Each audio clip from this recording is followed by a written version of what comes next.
विकास कार्य किए हैं, कोई विकास कार्य नहीं किए। उनके साथ एक लड़का विकास घूमता है, वो उसी को लेके हर गांव में जाते हैं कि हमने विकास किया है, हमारा विकास। पैराशूट बन के यहाँ पे आए हैं और पैराशूट बन के ही जाएंगे। शायद जिस समय, मुझे याद है कि जिस समय इनका पहला दौरा यहाँ पे, जब टिकट फाइनल हुआ था, पहले दौरा आए थे, तो हेलीकॉप्टर में वो यहाँ पे पहुंचे थे और चंद लोगों से मिले और दिन का लंच करने के लिए भी हेलीकॉप्टर से दिल्ली पहुंचे। एक प्रत्याशी को, जैसे हमारे गार्ड गदनों का सबका पता है, एक प्रत्याशी हम पे थोपा गया है, जो पैराशूट कैंडिडेट के नाम पे हम पे थोपा गया है। वो उससे पहले भी 5 साल सांसद रहे हैं वो राज्यसभा से, पर उनके खुद के गांव के ग्रामीण उनका विरोध कर रहे हैं। क्यों? क्योंकि एक सड़क तक नहीं बना पाई। व्यापार जो है बिल्कुल शून्य हो चुका है यहाँ पे, और पौड़ी की बहुत बड़ी अपेक्षाएं दोनों सरकारें करती हैं।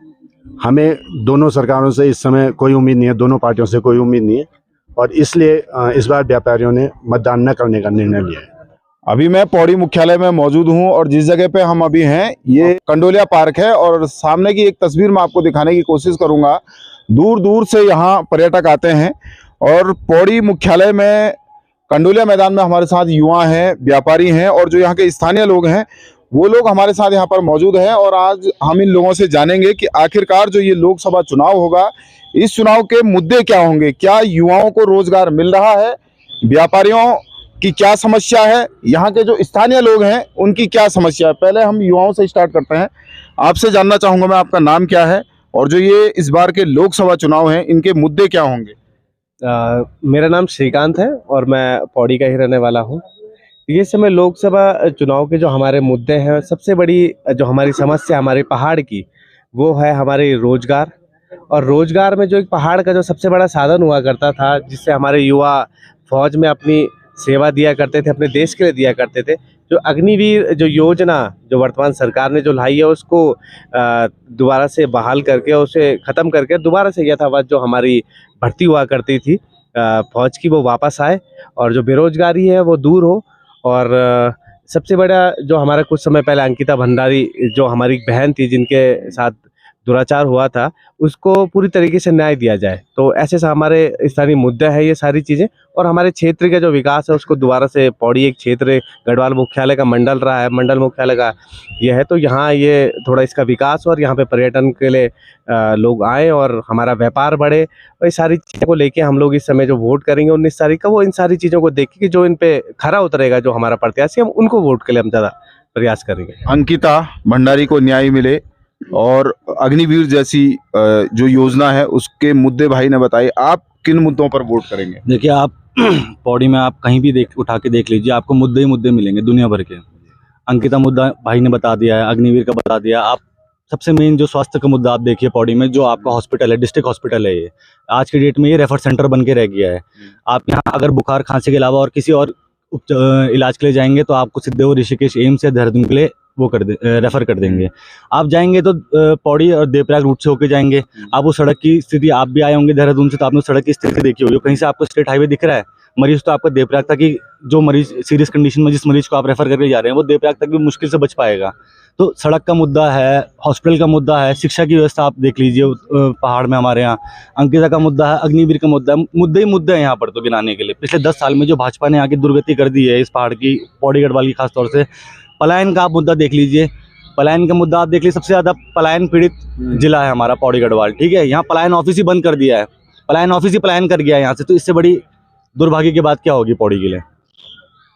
आपके तो पौड़ी से स्वास्थ्य मंत्री, शिक्षा मंत्री तो पौड़ी से हैं, फिर भी यहाँ स्वास्थ्य व्यवस्था नहीं सुधर रही। देखिए, यदि बात की जाए, अभी पूर्व में तो इतने घोटाले सामने आ चुके हैं। सहकारिता विभाग का घोटाला हो गया, छात्रवृत्ति घोटाला हो गया, इतने घोटाले सामने आ चुके हैं कि अब हमें अपेक्षा रही नहीं है कि स्वास्थ्य मंत्री हो गए, शिक्षा मंत्री हो गए, कि किस रूप से वो यहाँ पे कार्य कर रहे हैं। आप क्या करते हैं? जी, मैं अभी अपना ही बिजनेस करता हूँ फिलहाल। कैसा चल रहा है बिजनेस? आप तो स्थिति देख रहे हैं पौड़ी में, आपको लोग ही नहीं दिख रहे। ये आपको पता है सीजन का टाइम है, आप भी इस प्रांगण में है, आपको पता है कितने लोग यहाँ पर मौजूद हैं।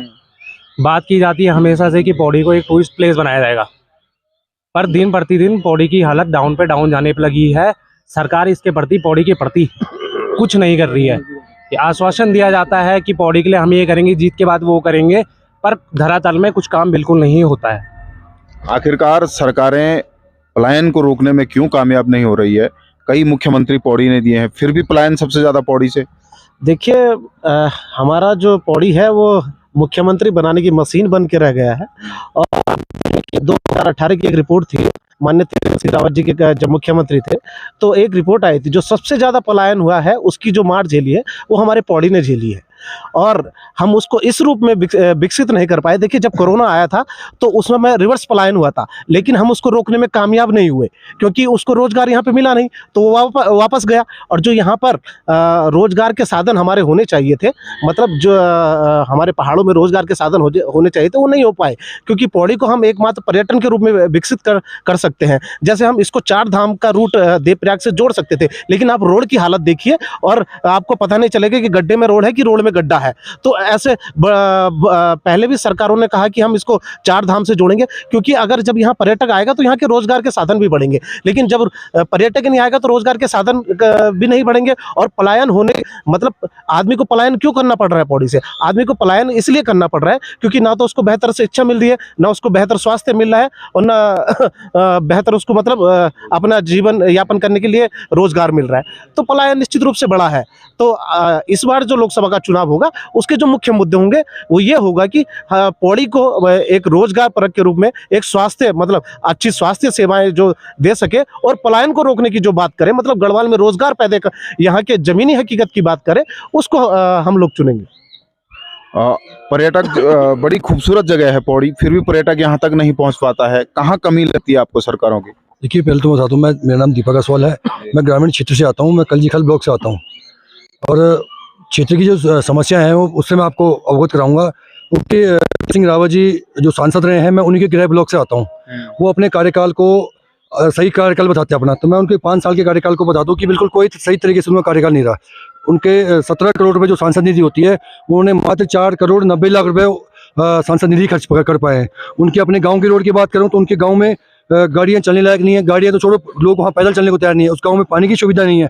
काफ़ी उनका जो कार्यकाल रहा है वो बिल्कुल निराशाजनक रहा है। और दूसरी बात देखी जाए कि तरफ जो आपने शिक्षा की बात करी, शिक्षा मंत्री जो हैं धन सिंह रावत जी, वो उन्हीं के पास शिक्षा विभाग में भी काफ़ी घोटाले चल रहे हैं, कमीशन खोरी चल रही है। और दूसरा वही विभाग, सहकारी विभाग के भी वो मंत्री नहीं है। मैंने अभी ज्ञापन भी भेजे हैं माननीय शिक्षा मंत्री जी को कि जो सहकारी समितियाँ आपने बनाई हैं, आप लोग प्रलोभन देते हो कि एक तरफ से हम गरीब आदमी को बिना ब्याज का हम लोन देंगे, दूसरी तरफ तुम्हारे कर्मचारी उस विभाग से 5-5 हज़ार 10-10 हज़ार रुपये कमीशन ले रहे हैं। तो सरकार गलत तरीके से अपना जो प्रचार कर रही है, वो गलत तरीके से प्रचार कर रही है अपना। आप कहाँ से हैं, क्या मुद्दे हैं आपके? मैं यहाँ पौड़ी से, तो पौड़ी का नाम जब भी हम लेते हैं तो हमारे माइंड में आता है हिल स्टेशन है। तो हिल स्टेशन का एक शोभा होती है माल रोड। जब भी यहाँ कोई राजनीतिक गतिविधि होती है तो रोड से यहाँ जंगल से करा जाता है, जबकि उसको करना कहाँ से चाहिए, मॉल रोड से करना चाहिए। तो ये सरकार एक गलत अपना एडवर्टाइजमेंट करती है। प्लस यहाँ एडवर्टाइजमेंट की बहुत ज़्यादा कमी है। आप श्रीनगर से जब पौड़ी आएंगे तो आप देखेंगे कोई भी बोर्ड हमारा साइड को नहीं दर्शाता कि यहाँ पे किंकालेश्वर मंदिर है। एक बोर्ड बड़ी मुश्किल से है वहाँ पे, जिसमें भी गलत इन्फॉर्मेशन लिखी है। सीता माता की जगह लक्ष्मण मंदिर लिखा है, वहाँ फोटो भी गलत है। तो मेरी अपील यही रहती है सरकार से कि इतना पैसा खर्च एडवर्टाइजमेंट यहाँ की, तभी यहाँ की साइट्स में करें, जैसे किंकालेश्वर मंदिर है उसके बारे में इन्फॉर्मेशन लिखी जाए। दूसरा मुद्दा ये है कि जैसे सोम का मांडा बोलते हैं, तो आप यहाँ पे किसी को भी नहीं पता होगा सोम का मांडा है क्या, जबकि पुरातत्व विभाग के अंडर पे आता है सोम का मांडा। हम लोग देवलगढ़ी के नाम से उसको जानते हैं। तो वहाँ पे भी कोई बोर्ड नहीं है। वहाँ पे एक बोर्ड लगाया है जिसमें लिखा है कि यह पुरातत्व विभाग के अंडर पे आता है और अगर इसको क्षतिग्रस्त करा तो इतने रुपए जुर्माना, जबकि वहाँ पे उसकी इन्फॉर्मेशन लिखनी चाहिए ना कि ये राजाओं के न्यायालय था। तो कुछ ऐसी इन्फॉर्मेशन नहीं है, इसके कारण भी पर्यटक यहाँ बहुत पिछड़ा हुआ है। और भी लोग हैं, उनसे भी जानेंगे। जिस तरीके से पौड़ी से कई मुख्यमंत्री रहे, उसके बाद भी अगर मैं पौड़ी मुख्यालय में विकास नहीं पहुंच पाता है तो कहीं ना कहीं ये गंभीर सवाल भी है। भाई साहब, क्या नाम है आपका? मेरा विनय शर्मा है नाम जी। जिस तरीके से चुनाव है अब लोकसभा चुनाव, उससे पहले क्या मुद्दे आपके रहने वाले हैं? कितना विकास इस पौड़ी का हुआ है? देखिए, मैं एक व्यापारी हूँ पौड़ी में, और मैं ये चाहता हूँ कि पौड़ी का विकास जो भी सरकार आए, कम से कम पौड़ी के पर्यटन के बारे में सोचे, यहाँ टूरिस्ट आए ऐसी कोई पॉलिसी बनाए। और जो भी हमारे सांसद लड़ रहे हैं, जिस भी पार्टी से लड़ रहे हैं, मेरा उनसे हमेशा अनुरोध रहेगा कि आने वाले समय में कम से कम यहाँ जो पर्यटन गतिविधि होनी चाहिए, वो ना तो यहाँ हमारी व्यापार की स्थिति आजकल ऐसी हो रखी है कि सुबह दुकान खुल रही है और शाम को ऐसे ही बंद हो जा रही है, बोनी तक नहीं हो पा रही है कहीं होंगी। तो मैं ये चाहता हूँ कि जो भी हमारे सांसद यहाँ चुन के आए, वो कम से कम या तो यात्रा को यहाँ डाइवर्ट करें, जो हमारी यात्रा पौड़ी से होते हुए निकले, तो कम से कम कुछ हमारी व्यापारिक गतिविधियाँ बढ़ें, जिससे कि हमारा जो रोजगार है वो कम से कम चल पाए। क्या वजह है कि आपकी दुकानें नहीं चल पा रही, यहाँ की पलायन इसकी वजह है सबसे बड़ी? पलायन भी कुछ वजह है, और हम लोग व्यवसायी हैं, व्यवसाय से जुड़े हैं, और व्यापार हमारा परिवार है, पौड़ी हमारा परिवार है, और परिवार में इतनी समस्या है कि हम लोग परिवार की समस्याओं से बाहर नहीं उतर पा रहे हैं, बाहर नहीं निकल पा रहे हैं, जिस वजह से हम विधानसभा सांसद के चुनाव में हम लोग अपना रुझान व्यक्त नहीं कर पा रहे हैं। हमें यहाँ पे सरकारों से उम्मीद रखनी है कि कुछ व्यवसाय पटरी पर आए और कुछ पर्यटन बढ़े। आप भी व्यापारी हैं? जी जी। क्या लग रहा है, क्यों व्यापार नहीं चल पा रहा है? कितने वर्षों की आपकी दुकानदारी होगी, कैसे चलेगा आप लोगों का? देखिए, पौड़ी को पर्यटन नगरी के नाम से जाना जाता है, और पर्यटन के नाम पे यहाँ पे देखें तो सब कुछ शून्य है। समस्याएं इतनी है, समाधान कुछ नहीं है। समस्याएं आप गिनने लगेंगे तो पूरा दिन लग जाएगा, लेकिन समाधान अगर देखें आप तो ना प्रशासन स्तर से, ना आपको जो है राज्य सरकार की तरफ से, ना नगर पालिका की तरफ से, सड़कों में जो है गड्ढे बने हुए हैं। पर्यटन यहाँ पे शून्य हो चुका है, जबकि जो है पौड़ी जो है पर्यटन गतिविधियों के लिए फेमस था। यहाँ पे एडवेंचर स्पोर्ट्स एक्टिविटीज़ होती थी, पैराग्लाइडिंग होती थी, और पूरे नॉर्थ इंडिया का सबसे पुराना फ्लाइंग स्कूल पौड़ी डिस्ट्रिक्ट में, पौड़ी डिस्ट्रिक्ट भी नहीं कहूँगा, पौड़ी सिटी से मुश्किल से 6-7 किलोमीटर की दूरी पे था, वो बंद हो चुका है। तो ऐसी बहुत सी एक्टिविटीज़, एडवेंचर एक्टिविटीज़ थी पौड़ी में जिनको कराया जा सकता था, लेकिन डिस्ट्रिक्ट एडमिनिस्ट्रेशन जो है बिल्कुल ना के बराबर ना काम करना चाहता है यहाँ पे, और ना किसी को जो है आगे बढ़ाना चाहता है ताकि वो कोई कुछ एक्टिविटीज़ में जो है पार्टिसिपेट करे, उसके बाद उसमें जो है एडवांस कोर्स करें और यहाँ पे जो है अपना रोज़गार कर सके। तो इस वजह से जो है यहाँ पे अभी सब कुछ शून्य है, और ऐसे ही हाल रहे तो फिर पौड़ी की तो आप देख सकते हैं कि कंडीशन क्या हो चुकी है आज की डेट में। किसको दोषी मानते हैं आप, जो यहाँ विकास नहीं पहुंच पा रहा, पर्यटक नहीं पहुंच पा रहे यहाँ? मैं व्यापार समूह में यहाँ पे सचिव हूँ, और मैं दोनों पार्टियों को दोषी देता हूँ, क्योंकि व्यापार जो है बिल्कुल शून्य हो चुका है यहाँ पे, और पौड़ी की बहुत बड़ी उपेक्षाएं दोनों सरकारें करती हैं। हमें दोनों सरकारों से इस समय कोई उम्मीद नहीं है, दोनों पार्टियों से कोई उम्मीद नहीं है, और इसलिए इस बार व्यापारियों ने मतदान न करने का निर्णय लिया है। व्यापारी मतदान ही नहीं करेंगे तो आपका अधिकार है? नहीं, लेकिन 5 साल में एक बार मौका मिल रहा है आपको। लेकिन अगर हमारी बात ही नहीं सुनी जाएगी तो हम मतदान क्यों करेंगे, अभी बताइए। यानी कि व्यापारी अब मतदान को बहिष्कार करेगा? जी सर। क्या क्या मांगे हैं आपकी व्यापारियों की? हमारी जो मुख्य मांगे हैं वो तो ये है कि पौड़ी की उपेक्षा पूरी तरह से बंद होनी चाहिए। यहाँ पे जो भी सरकारी ऑफिस थे, उनके कैंप कार्यालय देहरादून में खुल चुके हैं, उनको वापस पौड़ी लाया जाए, इसको पर्यटन सर्किट से जोड़ा जाए। इसके अलावा काफ़ी सारी ऐसी गतिविधियाँ यहाँ पे हो सकती हैं, जो साहसिक पर्यटन यहाँ पे हो सकता है, उसको यहाँ पे विकसित किया जाए। यानी कि सरकारें चाहें तो पौड़ी में काफी पर्यटक और यहाँ पर पर्यटन के रूप में इसको विकसित किया जा सकता है, इस शहर को। हिल स्टेशन है पौड़ी। अब आप लोगों से मेरा सवाल यह है, जिस तरीके से कांग्रेस और बीजेपी के प्रत्याशी है, सीधे टक्कर है दो पार्टियों के बीच में, आपको क्या लगता है इस बार किसका पलड़ा भारी है? देखिए, दोनों प्रत्याशियों का अगर आप कंपैरिजन करेंगे तो एक प्रत्याशी को, जैसे हमारे गार्ड गदनों का सबका पता है, एक प्रत्याशी हम पे थोपा गया है, जो पैराशूट कैंडिडेट के नाम पे हम पे थोपा गया है। वो उससे पहले भी 5 साल सांसद रहे हैं वो राज्यसभा से, पर उनके खुद के गांव के ग्रामीण उनका विरोध कर रहे हैं। क्यों? क्योंकि एक सड़क तक नहीं बना पाई। जिस गांव में उन्होंने गोद लिया, वो गांव की स्थिति आप जाके देख लीजिए। तो हम ऐसा नेता चाहते हैं, ऐसा सांसद चाहते हैं अपने लिए, जो यहाँ रहे, यहाँ की समस्याओं को समझे, ना कि जो दिल्ली में बैठ के फोन में अपनी सरकार चलाए, फोन में मुद्दे सुने। हम चाहते हैं कि यहाँ के लोकल जो वो हैं प्रत्याशी हमारे, उनको हम प्रेफर करेंगे यहाँ पे इस बार इस चुनाव में। पैराशूट कैंडिडेट नहीं चलेगा। बीजेपी के जो प्रत्याशी हैं उनका कहना है कि जब मैं राज्यसभा सांसद था, मैंने बहुत विकास यहाँ किया है।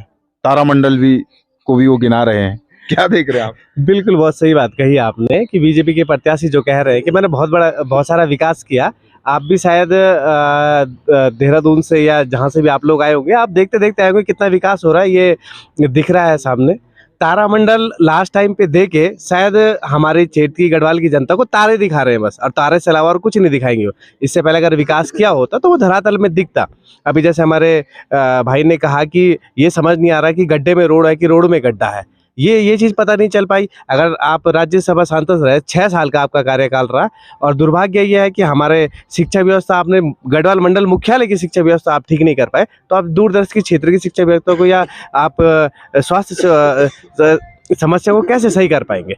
तो आप पैराशूट बन के यहाँ पे आए हैं और पैराशूट बन के ही जाएंगे। शायद जिस समय, मुझे याद है कि जिस समय इनका पहला दौरा यहाँ पे, जब टिकट फाइनल हुआ था, पहले दौरा आए थे, तो हेलीकॉप्टर में वो यहाँ पे पहुँचे थे और चंद लोगों से मिले और दिन का लंच करने के लिए भी हेलीकॉप्टर से दिल्ली पहुंचे और उसके बाद सीधा मुंबई पहुंच गए। तो ऐसा प्रत्याशी हम लोगों को नहीं चाहिए अपने क्षेत्र में कि जो हेलीकॉप्टर से ही दौरे करते रहे, यहाँ पे अपने आए और पब्लिक से भी अपना रूबरू न हो पाए। क्योंकि अभी कुछ समय पहले उनका एक वीडियो है यहाँ पे वायरल हुआ जो श्रीनगर की, उनके ही वो रो रहे हैं वहाँ पे कि मेरे ही भाजपा के लोग मुझे नहीं पहचान पा रहे हैं। तो ये तो अपने आप में भाजपा के लोग ही अपना आप बता रहे हैं कि वो ही उनको नहीं जानते, तो हमारे क्षेत्र की जनता, गढ़वाल की जनता कैसे जानेगी उनको।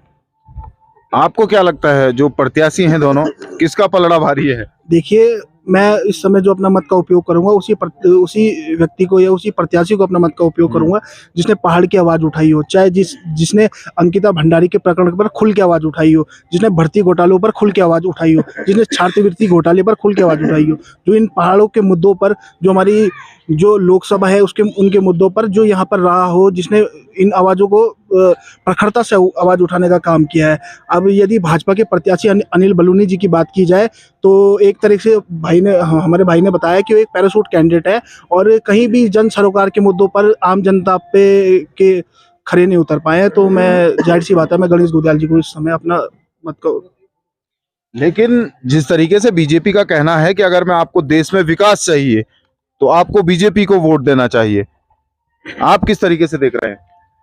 देखिए, हमें तो गढ़वाल से ऐसा सांसद बना के भेजना है जो गढ़वाल की बात को प्रमुखता से संसद में रखे। और आप कह रहे थे कि बलूनी जी कह रहे थे कि मैंने विकास कार्य किए हैं। कोई विकास कार्य नहीं किए। उनके साथ एक लड़का विकास घूमता है, वो उसी को लेके हर गांव में जाते हैं कि हमने विकास किया है, हमारा विकास, तो उसी को लेके घूम रहे हो, ये है हमारा विकास। कोई विकास नहीं किया। वो खुद अपने गांव की रोड को नहीं बना पाए। उनके ग्रामीणों द्वारा उनका विरोध किया गया। दिल्ली में जाके उन्होंने कहा कि बलूनी जी हमारे गांव की रोड बना दीजिए। सांसद, लोग राज्यसभा सांसद जी कह रहे हैं कि छोटे मोटे काम नहीं मैं करता, बड़े काम लाइए, आप फिलहाल चाय पकौड़ी खाओ और जाओ। तो कैसे हम इस ऐसे आदमी को वोट देंगे? हम वोट उसे, मैं अपने वोट का प्रयोग तब करूंगा, उसे दूंगा जो गढ़वाल की बात को संसद तक पहुंचाए और जो गढ़वाल की जो पीड़ा को समझता हो। तो मेरा वोट गणेश गोदियाल जी को है, जिन्होंने राहट में इतना बड़ा महाविद्यालय खोलकर गढ़वाल के युवाओं को, गढ़वाल के युवतियों को शिक्षा से जोड़ा। और अंकिता भंडारी की बात करूँ तो अंकिता भंडारी के मामले को वो उत्तराखंड सरकार वो दिल्ली तक पहुंच गए इस मामले को लेकर। तो हम लोग चाहते हैं कि अंकिता भंडारी, हमारी बहन अंकिता भंडारी को न्याय मिले और अंकिता भंडारी का मामला जो संसद में गूंजे। क्योंकि पूर्व मुख्यमंत्री, पूर्व सांसद तीरथ सिंह रावत जी एक शब्द संसद में नहीं कह पाए। तो हम ऐसा शेर सांसद यहाँ से भेजना चाहते हैं गणेश गोदियाल जी के रूप में, जो संसद में प्रमुखता से हमारे युवाओं की बात करें, अंकिता भंडारी की बात करें, गढ़वाल की पीड़ा की बात करें। तो आपको यानी कि भरोसा है कि गणेश गोदियाल जी संसद में आप लोगों की बात उठाएंगे? देखिए, निश्चित रूप से माननीय गणेश गोदियाल जी अगर यहाँ से जीत के जाते हैं तो, क्योंकि वो जमीन से जुड़े व्यक्ति हैं। हमारे जो अन्य प्रत्याशी अनिल बलूनी जी हैं वो सीधे आते ही पौड़ी को मतलब आसमान में ले गए हैं, तारों के दिखाने की बात कर रहे हैं, जबकि उनको आके जमीन की बात करनी चाहिए थी। उनका 6 साल का कार्यकाल रहा। आप बताइए कि उन्होंने क्या क्या काम किया, बता ही नहीं पा रहे हैं। एक तारामंडल के अलावा मतलब जो भी उनका कार्यकाल खत्म होने वाला था उससे कुछ दिन पहले उन्होंने उसका क्या बोलते हैं वो शिलान्यास किया, लेकिन उनके पास बताने के लिए कुछ नहीं है। आप मान के चलिए कि पौड़ी में जितने भी लोग होंगे आधे से ज्यादा उन्होंने अपनी जिंदगी में पहली बार उनको देखा होगा जब वो चुनाव प्रचार के लिए अब निकले होंगे। तो कहीं ना कहीं हमको ऐसा व्यक्ति चाहिए जो हमारे जमीन से जुड़ा हो, जो पहाड़ की फिजा को समझता हो और पहाड़ के लोगों का दुख दर्द जानता हो। और यहाँ से मतलब माननीय गणेश गोदियाल जी का आप देखिए कि उन्होंने एक पूरा राठ क्षेत्र ओबीसी घोषित करवाया है। जो वहाँ के पढ़ने वाले छात्र हैं उनको निश्चित रूप से आगे फायदा हुआ है। अगर वो कहीं 1-2 नंबर से रुकते हैं तो उन्हें निश्चित रूप से कहीं ना कहीं फायदा हुआ है। लेकिन माननीय अनिल बलूनी जी के पास कोई रोड मैप नहीं है। वो केवल ये कह रहे हैं कि हम विकास करेंगे, अब विकास की डोर हमको दीजिए। जब आप 6 साल आपके पास कार्यकाल था, आपने विकास किया नहीं। अब आप कह रहे हैं कि मुझे आप चुनिए और पौड़ी के विकास की गारंटी मैं लेता हूं। आप कैसे गारंटी लेंगे जब आप 6 साल नहीं दिखे? तो आपकी क्या गारंटी कि आप आगे भी दिखेंगे? तो कहीं ना कहीं अगर आप उनके प्रचार भी देखें तो गाड़ी से नीचे उतरने को तैयार नहीं है। और एक माननीय गणेश गोदियाल जी हैं कि वो मतलब पैदल चल के लोगों से बातचीत कर रहे हैं और उनसे मिल रहे हैं। तो कहीं ना कहीं अगर गणेश गोदियाल अनिल बलूनी में चुनने की बात आएगी तो हम गणेश गोदियाल जी को सबसे पहले चुनेंगे। आपके साथी व्यापारी कह रहे हैं कि हम इस बार तो भाई मतदान का विरोध करेंगे। देखिए, मतदान सबका अपना अपना हक है। तो जहां जिसको ठीक लगेगा अपने हिसाब से आप वोट कर सकते हैं, वो उनका अधिकार है, आप छीन नहीं सकते। पर मेरा मानना है इस सीट में इस बार जो मुख्य 2 कैंडिडेट उभर के आ रहे हैं उनमें से एक कैंडिडेट ऐसा है जो हवे में बात कर रहा है, हवे मारा हवे में चले जा रहा है। जनता को चाहिए ऐसा कैंडिडेट जो धरातल की समस्याओं को समझे, उनका निवारण करे तो ऐसे तो हमारे गणेश गोदियाल जी ऐसे हैं जिन्होंने राठ क्षेत्र में ओबीसी घोषित किया है, महाविद्यालय बनाया है। शिक्षा की बात करें, आप स्वास्थ्य सेवाओं की बात करें, वह आगे बढ़ रखे हैं, उनमें हमेशा स्टैंड लेते हैं। प्लस आपकी अग्निवीर योजना है, तो आपको पता है कि हमारे पहाड़ से फौजी भाई हमारे जो युवा होते हैं सब फौज में जाते हैं, पर जब से अग्निवीर आया लोगों हमारे युवाओं ने ये सब चीजें छोड़ दी हैं। साथ में हमारा एक अंकिता भंडारी वाला है, उसमें भी उभर के आए हैं, आगे अपना स्टैंड रखा है। तो हम चाहते हैं हमारा प्रत्याशी ऐसा है जो हमारी जो भी धरातल की समस्या है उन्हें संसद तक पहुंचाए और उनका निवारण करे। राम मंदिर से कितना असर पड़ेगा? बीजेपी का कहना है कि जो वर्षों से लंबित था वो राम मंदिर हमने बना दिया। देखिए, ये तो राम तो हम सबके कण कण में बसे हैं, और मैं उन बीजेपी के जो छोटे भैया कार्यकर्ता हैं उनसे मैं बता दूं अपने इसके माध्यम से कि ये लोग राम जी की बात करते हैं, तो जितना भी गढ़वाल में पौड़ी जो हमारी विधानसभा है, हर क्षेत्र में रामलीला होती है। हर रामलीला का उद्घाटन में करने में जाता हूँ, तो हम ये कहते हैं कि राम विरोधी, हम राम भक्त हैं, कण कण में हमारे राम बसता है। और राम मंदिर की जहाँ तक बात करें तो राम मंदिर का सर्वप्रथम राजीव गांधी जी ने वहाँ का ताला खुलवाया था, वहाँ पे पूजा अर्चना की थी, और ये वही लोग हैं जो इस मामले को कोर्ट ले गए हैं। कोर्ट ले गए, भले इनके टाइम पर वहाँ से सुप्रीम कोर्ट डिसीजन आया, राम मंदिर बना। अब ये लोग ये कहते हैं कि हम लोगों ने राम मंदिर बनाया, हम लोग राम जी को लाए। अरे राम जी को ये लाने वाले कौन होते हैं? राम जी तो हर एक आदमी के कण कण में बसे हुए राम जी। बीजेपी की तैयारी इस बार 400 पार की है, क्या हो पाएगी कि बीजेपी 400 पार? देखिए, मैं एक व्यापारी हूँ, तो मैं दोनों पार्टियों में से किसी के बारे में बोलूँगा नहीं, और हमने तो सीधे सीधे वही निर्णय लिया है जो हमने आपको पहले भी बताया। यानी कि जब तक आपकी मांग पूरी नहीं होगी आप जी मतदान के बारे में सोचेंगे? बिल्कुल जी। आपका क्या मानना है? जी देखिए, पौड़ी शहर की हम पहले से भी बात करते हुए आ रहे हैं और पौड़ी शहर का विकास चाहिए। हमें जो है अपने शहर का हित चाहिए, अपने शहर के बारे में सोचने वाला प्रतिनिधि चाहिए, और जो भी प्रतिनिधि चुन के आए वो हमारे शहर के बारे में जो है सोचे, उसके विकास के बारे में सोचे, तो ज़्यादा अच्छा होगा। तो जिस तरीके से इस बार बीजेपी की जो तैयारी है वो कह रहे हैं कि इस बार 400 पार सीटें आएंगी। 400 पार का तो मेरे को मुश्किल लग रहा है, क्योंकि आप साउथ में आप देख लीजिए, कहीं बीजेपी का नामो निशान नहीं है।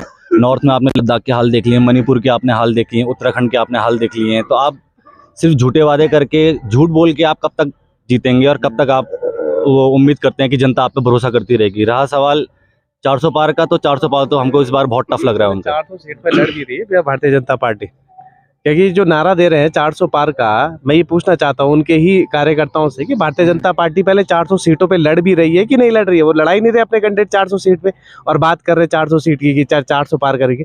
और आप ये सोचिए, मैं आपके चैनल के माध्यम से अपनी प्रदेश की जनता को, अपने देश की जनता को ये कहना चाहता हूँ कि अगर आप इस बहुमत से, इस तानाशाही से अगर भारतीय जनता पार्टी को अगर वापस लाते हैं, तो हमारे देश का भविष्य, हमारे प्रदेश का भविष्य, हमारे नगर का, क्षेत्र का भविष्य बहुत ही दुर्गति होने वाली है। और मैं आपको इस चैनल के माध्यम से ये भी कहना चाहता हूँ कि हमारे गढ़वाल के जो प्रत्याशी हैं, माननीय गणेश गोदियाल जी, मुझे पूरी उम्मीद है, और मुझे उनको देख के जो हम लोग उनके जो भाषण सुने हैं और उनको जिस मुखरता से वो बोलते हैं, अगर वो संसद भवन की अगर लास्ट कुर्सी पे भी अगर वो बैठे हों, और जिस दिन उनको बोलने का मौका वहां से मिलेगा, मैं मानता हूं कि जिस दिन उनके मुंह से जो आवाज़ निकलेगी वो पूरा उत्तराखंड गूंजेगा, पूरा गढ़वाल उनसे गूंजेगा, उनकी पूरी पहचान वहां से दिखेगी। तो ऐसे प्रत्याशी को हमको संसद तक पहुंचाना है, और ताकि हमारे क्षेत्र का विकास हो सके, हमारे क्षेत्र की आवाज़ों को हम संसद तक पहुँचा सके, क्योंकि अपने क्षेत्र के विकास को और अपने हमारे उत्तराखंड के विकास के लिए हमको जो भी चीज़ें चाहिए वो लोकसभा और हमारी संसद भवन ही है, जहाँ से हम अपनी क्षेत्र के हर समस्याओं को ला सकते हैं, उनको आवाज़ों को उठा सकते हैं। तो मेरा निवेदन है कि अपने भारत की जनता से भी कि ज़्यादा से ज़्यादा मत इस समय जो है कि अपने सुटेबल कैंडिडेट को दें कि जो अपने क्षेत्र के विकास को कर सके। भावनात्मक तरीके से चुनाव को ना देखा जाए, और उसको देखें कि जो मजबूती से अपने चुनाव को लड़ सके और जो अपने क्षेत्र के विकास को करे। अच्छा, दूसरी बार भी उत्तराखंड में बीजेपी की सरकार बनी, तो जीत कैसे जा रही है बीजेपी जब इतनी समस्याएं हैं? सर वही है ना कि आप एक बार किसी और चीज़ पे आप लालच दे रहे हैं, किसी और चीज़ पे लालच दे रहे हैं। आप सोच रहे हैं कि उत्तराखंड के लोग शरीफ हैं, तो इनको जैसा मर्जी आप लॉलीपॉप पकड़ाओ और ये हमको जिता के भेज देंगे। पर अब नहीं होगा ये ऐसा। ये एक बार 2 बार मौका दे दिया, अब नहीं। क्योंकि आप कहीं भी उत्तराखंड के किसी भी कोने में आप चले जाइए, आपको मुद्दे दुनिया भर के सड़कों की हालत आप देख लीजिए। पहाड़ों में विकास के नाम पे सिर्फ यहाँ पे देहरादून, हरिद्वार, रुड़की के जिलों में विकास हुआ है। बाकी आप पहाड़ जो 90% जो मेन उत्तराखंड है वहाँ तो कुछ है ही नहीं। वहाँ से सिर्फ पलायन हो रहा है। स्वास्थ्य व्यवस्थाएं आप देख लीजिए, हर जगह पूरे उत्तराखंड की आप, तो इस बार नहीं होगा ये तमाम पौड़ी के युवा हैं, व्यापारी हैं, स्थानीय लोग हैं। इनका जिस तरीके से कहना है कि जो इस बार का लोकसभा चुनाव होना चाहिए वो स्थानीय मुद्दों को लेकर लड़ा जाएगा। और साथ ही इन लोगों का कहना है कि जिस पौड़ी गढ़वाल से कई मुख्यमंत्री उत्तराखंड को मिले, उसी पौड़ी गढ़वाल में आज पलायन की मारो पौड़ी गढ़वाल झेल रहा है। साथ ही व्यापारियों का कहना है कि जिस तरीके से उन लोगों की जो समस्याएं हैं उसको आज तक सरकारों ने नहीं सुना है। जब तक सरकारें उनकी समस्याओं का हल नहीं करती है वो लोग चुनाव का बहिष्कार करेंगे। साथ ही जो पढ़ने वाले छात्र हैं उन युवाओं का कहना है कि जब तक सरकारें रोजगार नहीं देती है तब तक वो सरकारों का विरोध करेंगे और साथ ही इस बार वो बदलाव चाहते हैं। देखने वाली बात ये होगी कि मतदान के बाद किस तरीके के रुझान आते हैं, इस पर सबकी नजरें रहेंगी। पौड़ी से दैनिक उत्तराखंड के लिए मनोज चौहान।